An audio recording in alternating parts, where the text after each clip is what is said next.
Welcome to Data-Led Team Governance. This will take you through how to increase the velocity of your team with actionable insights. Setting the context in almost any team, and I've worked across many industries, insurance, banking, healthcare, you will find that the teams that are leading are data-led. And I find a lot of teams are struggling to get that first step. And what they do is build a lot of dashboards. And this is where I usually find where people end up. This is a client who had I did an audit of all of the systems that he had, where people had built him dashboards, and he had 30 systems with 20 to 240 individual reports that he was meant to be checking weekly. So 6,000 pages that he was meant to check up just to check on.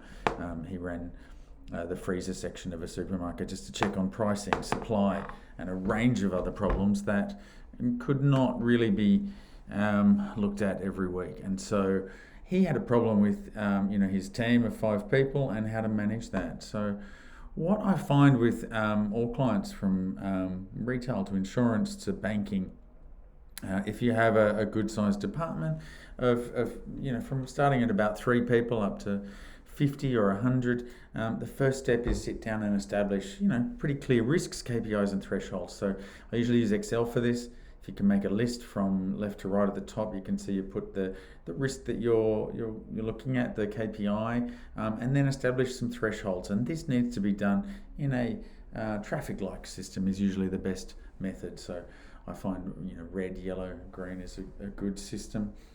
Bearing in mind colourblind people, so you have to work around that with different saturations or find a way for that to work. But it is good to think, okay, things are going well, don't need to monitor, things are a warning, and things need immediate action. And that's really how to set this up. And then what I like to include in here is the data sources. So where are we getting the data from? And it's important to keep in mind that you might have customer data or employee data, and you could have a range of different data sources.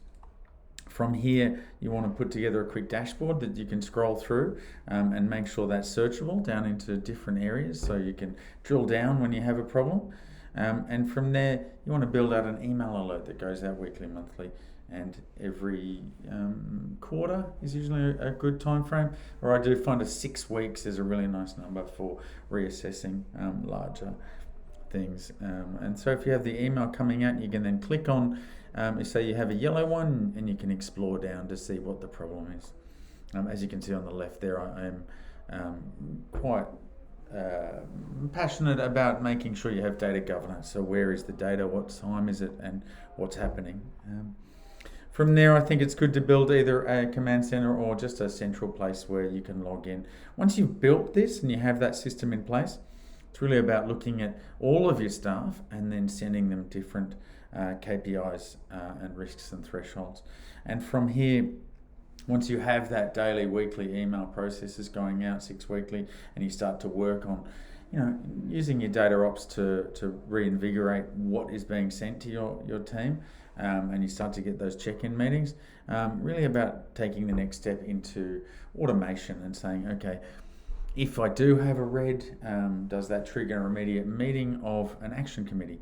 Or if I have a series of customer complaints come in, how are they workflowed? And then looking at that automation system. So that's how I think you can really build that out. Some clients start with 20 or 25 is a really good number to aim up for. And look, in most cases where I've done this, you have ended up with over 150 to 200, markable KPIs and risks being monitored within 3 months if you iterate properly.